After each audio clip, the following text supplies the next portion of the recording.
बाबा जी की प्यारी सास संगत जी, आज जो मैं आपको बताने जा रही हूँ उससे पहले अगर आपने हमारा चैनल लाइक शेयर फॉलो और सब्सक्राइब नहीं किया है तो जरूर कर लीजिए। साथ में बेल आइकन भी जरूर प्रेस करें जी, जिससे आपको बाबा जी की प्यारी प्यारी बातें पता चल सके।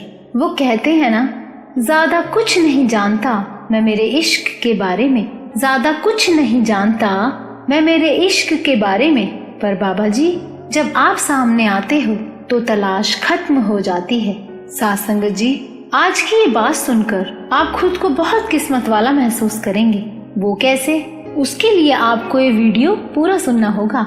ये जो घटना मैं आपको बताने जा रही हूँ ये बाबा जी ने खुद संगत को सुनाई है।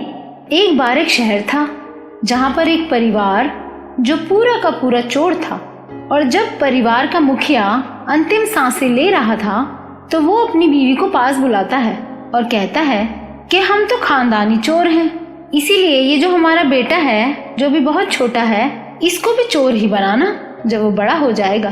पर चोर बनने के लिए कुछ नियमों का पता होना तुम्हारे लिए भी बहुत जरूरी है, क्योंकि जब बेटा बड़ा होगा तो ये नियम उसको जरूर बताना, तभी वो कामयाब चोर बन पाएगा। पहला नियम यह है कि कभी भी हमारा बेटा किसी सत्संग में जाकर ना बैठे, क्योंकि संगत में चोरों की बुराई होती है। जब हमारा बेटा पूछे कि चोरी सीखूं कैसे, तो तू कहना ये तो तेरे खून में है बेटा। जब तू चोरी करने जाएगा तो अपने आप तेरा दिमाग तेजी से काम करने लगेगा। और दूसरा नियम बेटे को ये बताना कि अगर तू पकड़ा जाए तो चाहे तेरे टुकड़े टुकड़े हो जाए, पर तू मानना नहीं कि तूने चोरी की है। यही चोर का सबसे कीमती हथियार होता है। अब वो चोरों के परिवार का मुखिया ये नियम बताकर गुजर गया, और अब उस चोर का बेटा जैसे जैसे बड़ा हुआ तो 12 साल का होते ही माँ से सवाल करता है कि माँ, मैं हमेशा से यही देखता आया हूँ कि हमारे घर में सभी लोग सिर्फ खाते पीते ही रहते हैं या सोते रहते हैं, कभी काम पे नहीं जाते जैसे और लोग जाते हैं, तो धन कैसे आएगा? आप कहो तो मैं कुछ काम कर लूं, खेतों में चला जाऊं। तो माँ ने कहा, तुझे कहीं जाने की जरूरत नहीं है, बस तू वर्जिश कर, अच्छे से सेहत बना, अच्छा खाना खा पी, यही तेरे काम आएगा जब तू बड़ा होगा। अब उसकी माँ उसको खूब अच्छे से भरपूर खाना देती, कोई कमी नहीं रखती थी, क्योंकि उन लोगों के पास चोरी का धन इतना था कि बेटे के बड़े होने तक भी खत्म नहीं होने वाला था। अब जब उसका बेटा 18 साल का हुआ तो उसकी माँ ने उसको बताया कि बेटा, हम तो चोर हैं तो तुझे भी चोर ही बनना है। तो बेटा बोला, माता मुझे तो चोरी आती नहीं। तो माँ बोली, तू जा तो सही, चोरी करनी भी अपने आप आ जाएगी, क्योंकि वो तुम्हारे खून में है। पर जाने से पहले 2 बातों का ख्याल जरूर रखना। पहला नियम, तुझे कसम है कि कभी भी जहाँ सत्संग हो रहा हो तो उस गली से कभी मत निकलना। सत्संग में जाना तो बहुत दूर की बात है, पास से भी मत गुजरना। और दूसरा नियम ये याद रखना कि कभी भी चोरी करते हुए पकड़े भी जाओ तो अपनी गलती कभी मत मानना, चाहे वो तुम्हें मार मार के खत्म ही क्यों ना कर दे। कभी भी अपना गुनाह कबूल मत करना, क्योंकि यही तुझे बचाएगा। अब इस लड़के ने चोरी शुरू कर दी और दोनों नियमों पर चलकर चोरी करने चल पड़ा। पूरा खानदान तो चोर था ही, इसीलिए इसको भी चोरी करने का रास्ता अपने आप ही समझ आने लगा, क्योंकि खून का असर जो था। अब रोज रात को चोरी करता और दिन में सोता। अब शहर में रोज ही बहुत ज्यादा चोरियां होने लगी। तो राजा हैरान कि ये क्या हो रहा है, अचानक से इतनी ज्यादा चोरियां कैसे शुरू हो गई। अब ये चोर इतना निडर हो गया कि राजमहल तक में चोरी कर ली। अब राजा को जब पता लगा कि इस चोर ने महल तक को नहीं छोड़ा, तो राजा ने उसी वक्त महल के चारों तरफ पहरा लगा दिया, जिससे वो चोर भाग ही न पाए। अब इस चोर को बाहर निकलने का एक रास्ता दिखाई दिया, वहाँ सत्संग हो रहा था। अब इसने सोचा कि और कोई चारा तो है नहीं, पहले नियम का उल्लंघन करके यहीं से गुजरना पड़ेगा। तो उसने क्या किया, अपने कानों में उंगलियां डालकर अपने कानों को बंद करके वहां से निकलने लगा। अब कानों में उंगलियां इसलिए डाली जिससे सत्संग का कोई भी बोल उसके कानों में ना पड़े। अब ये चल पड़ा उस रास्ते से जहाँ सत्संग हो रहा था, दौड़कर गुजर रहा था और कानों में उंगलियां डाली हुई थी। पर दौड़ते दौड़ते जब गुजर रहा था तो अचानक उसके पैर में कांटा चुभ गया। अब जैसे ही कांटा चुभा तो पैरों से कांटा निकालने के लिए उंगलियां अपने आप कानों से बाहर निकल आई। अब जितनी देर पैर से कांटा निकालने में लगी, उतनी ही देर में उसके कानों में जो आवाज पड़ी वो वहां बैठे महापुरुषों की थी। और वो किसी कथा के दौरान बता रहे थे कि देवी देवताओं की परछाई नहीं होती। तो जैसे ही ये बात उस चोर के कानों में पड़ी तो वापस अपनी उंगलियां कानों में डाल के सोचता है, लोग अपना समय बर्बाद करके ये बातें सुनने आते हैं, अब इसमें इनका क्या फायदा है भला। और फिर सोचता है, मेरी माता ठीक ही कहती है और पिता भी ठीक ही कह कर गए हैं कि सत्संग सुनना बेफिजूल है। देवी देवताओं की परछाई नहीं होती, इन बातों से हमें क्या लेना देना।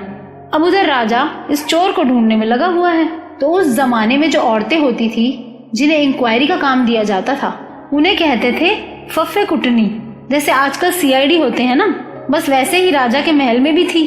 तो राजा ने उसको बुलाया और उसको कहा, तुम पता करो कि कौन सा ऐसा आदमी है जो दिन भर सोता है और रात को जागता है, क्योंकि ये तो चोर की फितरत होती है कि दिन में सोता है और रात में जागता है और काम कोई करता नहीं। अब पूरा पता लगाने पर ये चोर पकड़ा गया तो इसे खूब पीटा गया कि बता तूने चोरी की है या नहीं।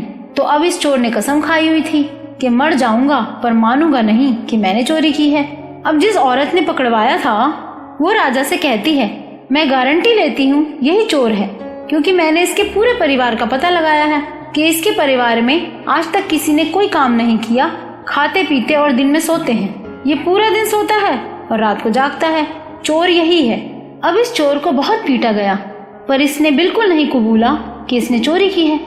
अब राजा के मन में आया कि हमने शायद गलत आदमी को ही पकड़ लिया है। इतने दिन हो गए, ये मान ही नहीं रहा कि ये चोर है, तो ये तो चोर हो नहीं सकता। अब राजा उस औरत से नाराज हो गया कि तू ऐसे ही किसी बेकसूर को फंसवा रही है। तो उस औरत ने कहा, राजन मुझे 1 दिन का समय और दो, मैं ये साबित कर दूंगी कि चोर यही है। अब उस औरत ने एक देवी का रूप धारण करके जेल के अंदर इस तरह आई जैसे देवी देवता प्रकट होते हैं। ताले इस तरह से लगाए गए जैसे जादू से अपने आप खुल रहे हों। अब वहाँ जेल में एक छोटा सा दिया भी था, हल्की सी रोशनी आ रही थी। अब जब वो देवी का रूप धारण करके इस तरह प्रकट हुई तो चोर को लगा सच में उसके सामने देवी आ गई है। अब देवी उसके सामने आकर बोली, पुत्र तुम्हें राजा ने बहुत तंग किया है ना, मैं तुम्हें बचाने आई हूँ, पर मुझे सच बता तूने चोरी की है या नहीं। चोर ने सिर झुका दिया कि देवी उसके सामने खड़ी है, पर जैसे ही सिर झुकाते ही उसका ध्यान उस दिए की रोशनी से देवी की परछाई पर पड़ा तो उस चोर को सत्संग की वही पंक्तियां याद आ गई कि देवी देवताओं का तो साया ही नहीं होता। वहाँ मेरे सदगुरु, एक सत्संग में सुनी हुई बात, वो भी गलती से सुनी हुई बात, उसके यहाँ काम आ गई। अब जैसे ही उसे परछाई दिखाई दी तो ये समझ गया कि इस चोर के साथ कोई खेल खेला जा रहा है। तो अब इस चोर ने भी चाल चली और बोला, हे देवी आप तो अंतर्यामी हो, आपको तो पता है मैंने चोरी नहीं की। अब राजा ये बातें सुन रहा था और उस राजा ने उसी वक्त उस चोर को रिहा कर दिया और उस औरत को जेल में पकड़कर डाल दिया। अब ये चोर इतना खुश है कि सीधा वहां से सत्संग में पहुंचा और महापुरुषों के चरणों में गिर गया और बोला, बाबा जी सत्संग की एक बात ने आज मेरी जिंदगी बचा ली और मैंने आज तक जो भी पाप किए हैं मुझे अब डर लग रहा है कि इन गुनाहों से छुटकारा कैसे मिलेगा। पर सतगुरु तो दीनों के दयाल है ना, वहाँ सब माफी मिल जाती है अगर सच्चे मन से ठान लो कि दोबारा ऐसी गलती नहीं दोहरानी। अब उस चोर ने अपनी माता को भी सत्संग में खींच लिया और खुद भी गुरसिख बन गया, अच्छे काम करने लगा, हक हलाल की कमाई पर निर्वाह करने लगा। साथ संगत जी, सत्संग की एक पंक्ति भी जिंदगी बदल देती है और हम तो किस्मत वाले हैं जो हमें पूरा सत्संग मिला हुआ है। और अगर हम पूरे सत्संग पर अमल करेंगे तो मालिक की मेहरों का खजाना मिलता चला जाएगा। तो बाबा जी की प्यारी साथ संगत जी, अगर आपको ये वीडियो अच्छा लगा हो तो लाइक जरूर करना जी, और इस वीडियो को इतना शेयर करना कि बाबा जी की प्यारी संगत में कोई भटक रहा हो या किसी को रास्ता ना दिखाई दे रहा हो तो उसे इस वीडियो से शिक्षा मिल सके। और इस चैनल को सब्सक्राइब भी जरूर करना जी।